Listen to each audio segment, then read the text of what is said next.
അസ്സലാമു അലൈക്കും. അബ്ദുൽ ഖാസറോടാണ്.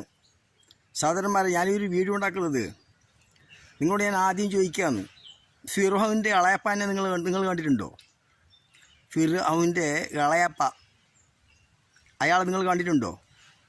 എന്നാലും നിങ്ങളിതാ ആദ്യം അയാളെ കാണാം, എന്നിട്ട് ഞാൻ ബാക്കി പറയാം. നിങ്ങളൊന്ന് ശ്രദ്ധിച്ച് നോക്ക്. ഞാൻ ഇയാളെ ഫിർഔൻ്റെ ഇളയപ്പ എന്ന് പറയാനുള്ള കാരണം എന്തെന്ന് അയാൾ സംസാരിക്കുമ്പോൾ നിങ്ങൾക്ക് മനസ്സിലാവും. ഒന്ന് കാണും.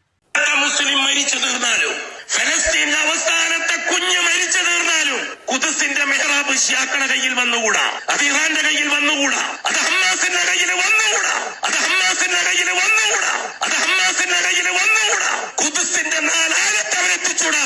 ജൂതൻ ഖുദ്സിൽ കയറി കളിച്ചാലും ശരി, ജൂതൻ ഖുദ്സിൽ കയറി കളിച്ചാലും ശരി, ജൂതൻ ഖുദ്സിൽ കയറി കളിച്ചാലും ശരി. കാരണം നമുക്ക് സ്നേഹം അള്ളാഹിനോടാണ് ഫലസ്തീനികളെക്കാൾ, നമുക്ക് സ്നേഹം റസൂലിനോടാണ് ഫലസ്തീനികളുള്ളതിനേക്കാൾ, നമുക്ക് സ്നേഹം സഹബാക്കളോടാണ് ഫലസ്തീനികളെക്കാൾ. എന്നിട്ടൊന്നും അങ്ങടി ചെയ്തിട്ട് കുരച്ചില്ലേ ഫലസ്തീനികൾക്ക് ഹമാസിന് സപ്പോർട്ട് ചെയ്തുകൊണ്ട്? ഇല്ല ഇല്ല കൂട്ടരെ, ഇല്ല. ഇത് തിരിച്ചറിയാത്ത മുസൽമാൻ അപകടകാരിയാണ്. വലൗക്കാന സലഫിയൻ, അവൻ സലഫി അഡ്രസ് അറിയുന്നവനായാലും ശരി. പൊടിപടലങ്ങൾ അടങ്ങി ഒതുങ്ങിക്കഴിഞ്ഞാൽ നിങ്ങൾക്ക് മനസ്സിലാകും കാൽച്ചുവട്ടിൽ കുതിരയാണോ അതോ കഴുതയാണോ എന്ന്. കണ്ടില്ലേ?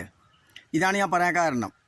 സുഹൃത്തുക്കളെ, അതായത് 75 കൊല്ലമായിട്ട് ഈ ഇസ്രായേലിൽ വരുന്ന ഈ സയണിസ്റ്റ് ജൂതന്മാരുണ്ടല്ല, മനുഷ്യത്വം എന്തെന്നറിയാത്ത, മനുഷ്യൻ്റെ വേദനയും സങ്കടം എന്തെന്നറിയാത്ത 75 കൊല്ലങ്ങളോളമായി പലസ്തീൻ ജനതയെ ആക്രമിക്കുന്നു.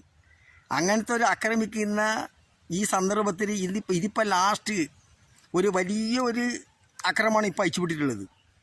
അത് ഈ ലോകത്തിലുള്ള ഇന്ന് നിലവിലുള്ള ഏകദേശം പുതിയ ആളുകൾക്കൊന്നും അറിയില്ല ഈ ഇസ്രായേൽ എന്തെന്നോ അല്ലെങ്കിൽ ഈ പലസ്തീൻ്റെ പ്രശ്നം എന്തെന്നോ.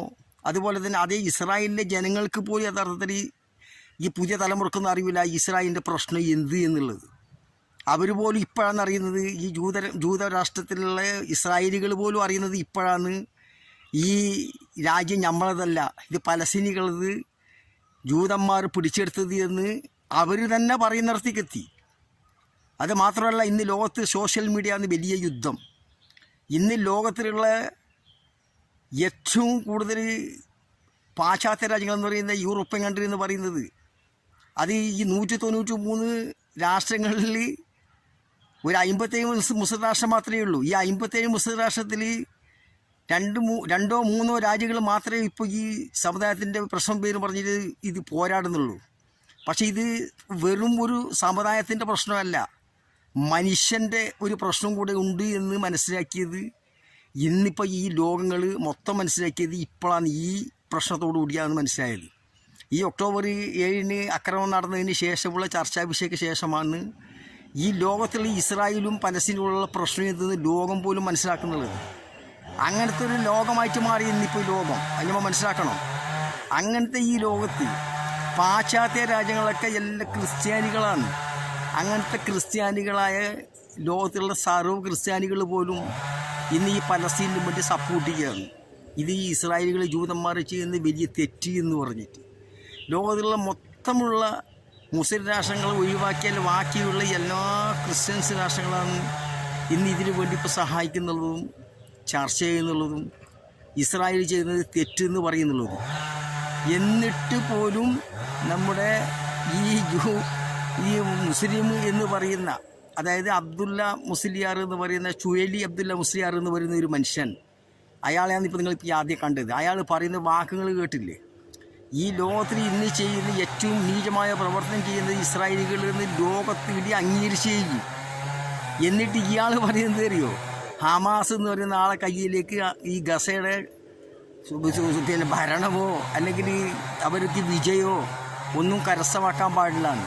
അപ്പം ഞാൻ ഈ പറഞ്ഞ പോലെ ഈ ഫിറോവിൻ്റെ ഇളയപ്പ തന്നെയല്ലേ ഈ മനുഷ്യനൊക്കെ എത്ര പഠിപ്പുണ്ടായിട്ട്, വിജ്ഞാനം, ദീനി വിജ്ഞാനം ഉണ്ടായിട്ട് എന്താ പ്രയോജനം?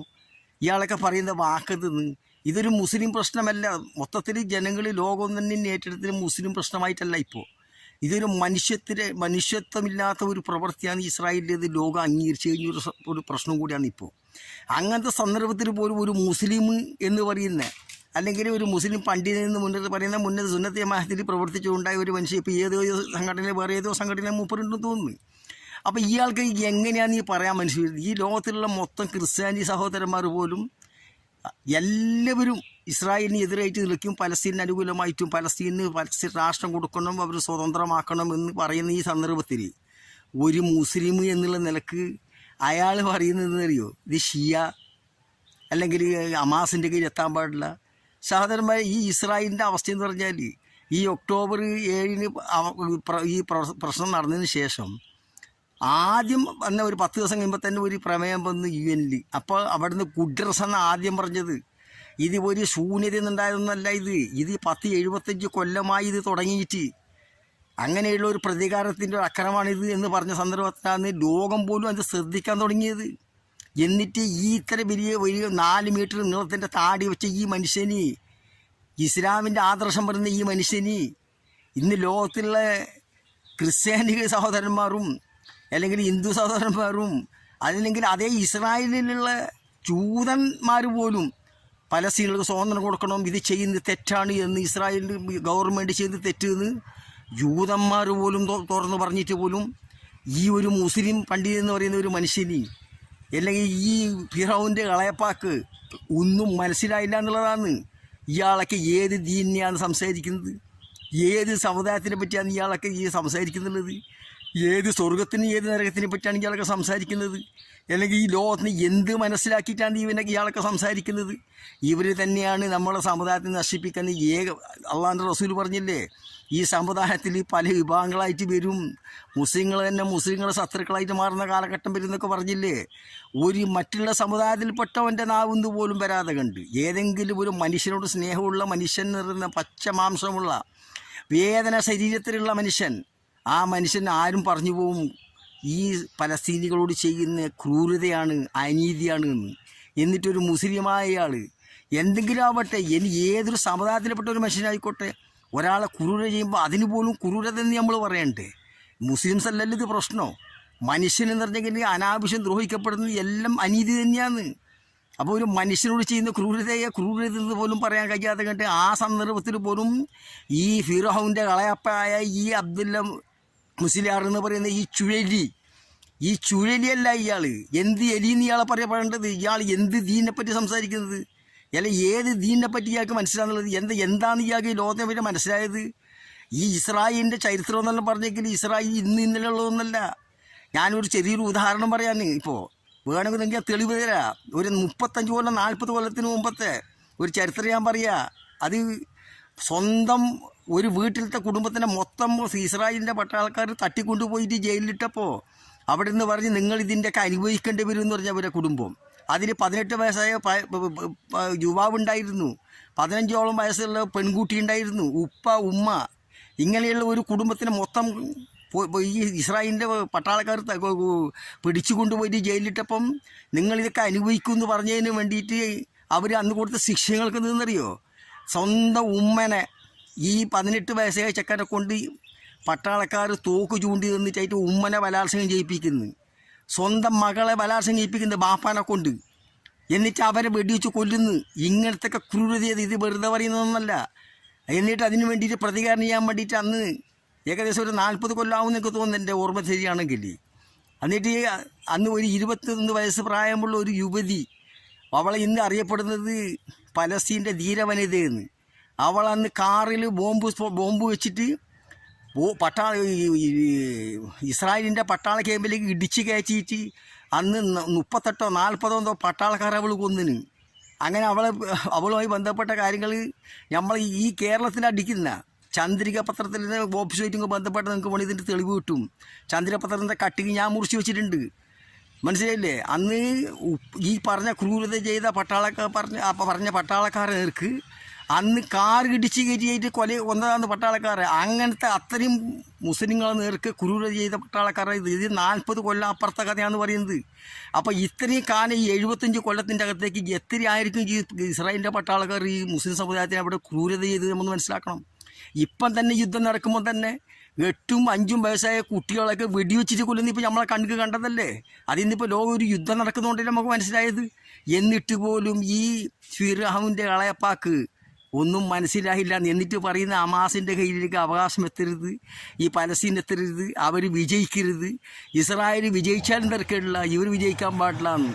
സുബ്ഹാനല്ലാ, ഇങ്ങനത്തെയൊക്കെ ബലാ മുസീബത്ത് നിന്ന് പടച്ചവനെ, ഇങ്ങനത്തെയൊക്കെ ഈ പണ്ട് കള്ള പണ്ഡിതന്മാർ താടി വെച്ച് നടക്കുന്ന ഇങ്ങനത്തെ കള്ള പണ്ഡിതന്മാരിൽ നിന്ന്, ഇവരുടെ ഷറിൽ നിന്ന് ഈ സമുദായത്തെ രക്ഷപ്പെടുത്ത അയാൾ ഈ മുസ്ലിം സമുദായത്തിൻ്റെ ശത്രുക്കളെന്ന് വിശ്വസിക്കുന്ന ആൾ പോലും ഇന്ന് ഇങ്ങനെ പറയില്ല അയാളെന്ന് പറഞ്ഞു. ഇവനെയൊക്കെയാണ് നമ്മൾ പറയുന്നത് ചുഴലി പണ്ഡിതൻ, ചുഴലി അബ്ദുല്ല മുസ്ലിയാർ, ദീനിൻ്റെ ആൾ, ഇവൻ്റെയൊക്കെ ഏത് ദീൻ കൈയാറ്റി നടക്കുകയുള്ള. ഏതായാലും നമുക്കിത് ഞാനിത് പറയാൻ കാരണം അത്രയും വലിയൊരു വിഷമമുള്ളതുകൊണ്ട് എന്ന് പറഞ്ഞു എന്തുകൊണ്ടു, അല്ലാണ്ട് അയാളെ ഞാൻ ആക്ഷേപിക്കണമെന്ന് പറഞ്ഞാൽ എങ്ങനെ ഇവർക്കൊക്കെ മനസ്സ് വരുന്നുള്ളത്. ലോകത്തിന് ഇയാളൊന്ന് കാണാതെ കണ്ട്, ഈ ലോകത്തിനെ പറ്റി ഒന്നും പഠിക്കാതെ കണ്ട് ഇങ്ങനെ ഇരുന്നിട്ട് ഇങ്ങനെയൊക്കെ പറയുന്ന ഈ ഫിറോഹിൻ്റെ അളയപ്പന്മാരൊക്കെ, ഇവരെ പോലത്തെ ഒരുപാട് ആളുകളുണ്ട് ഈ സമുദായത്തിന് ജീവിക്കുന്നവർ. ഇവരൊക്കെ ചിലപ്പോൾ ഈ ഇസ്രായേലിൻ്റെ ഏജൻറ്റുമാരായിരിക്കും, അവർക്ക് വേണ്ടി ജീവിക്കുന്നവരായിരിക്കും. അല്ലെങ്കിൽ ഒരാളെ നാവിന്നൊക്കെ ഇങ്ങനെ വരുമോ, ഇങ്ങനെ പറയാൻ പറ്റുമോ?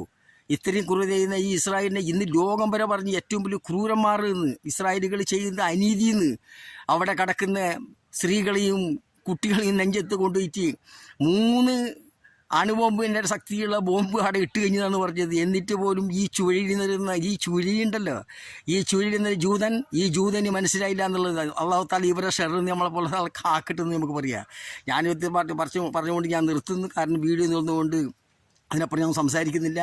ഇത് അള്ളാൻ്റെ റസൂൽ പറഞ്ഞില്ലേ 71 വിഭാഗമാവുമെന്ന്, അതിൽപ്പെട്ട ഒരു വിഭാഗത്തിൽപ്പെട്ട് നമുക്ക് കണക്കാക്കിയാൽ മതി. മാത്രം പ്രത്യേകിച്ച് നമുക്ക് പറയാനുള്ളത് ഇതൊക്കെ ഇതിൻ്റെ ജൂതന്മാർ തന്നെയായിരിക്കും, അല്ലെങ്കിൽ ജൂതൻ്റെ സന്തതികളായിരിക്കും, അല്ലെങ്കിൽ ജൂതൻ്റെ ഏജൻറ്റന്മാരായിരിക്കും, അല്ലെങ്കിൽ ഞാൻ ഈ പറഞ്ഞ പോലെ ഈ ഫിറോഹിൻ്റെ കളയപ്പ തന്നെയായിരിക്കും. ഇത്രയും പറഞ്ഞുകൊണ്ട് ഞാൻ നിർത്തുന്നു. എന്തെങ്കിലും തെറ്റുകൂടി ക്ഷമിക്കണം. അടുത്ത വിളിക്കാവുന്നവർക്ക് അസ്സലാമു അലൈക്കും.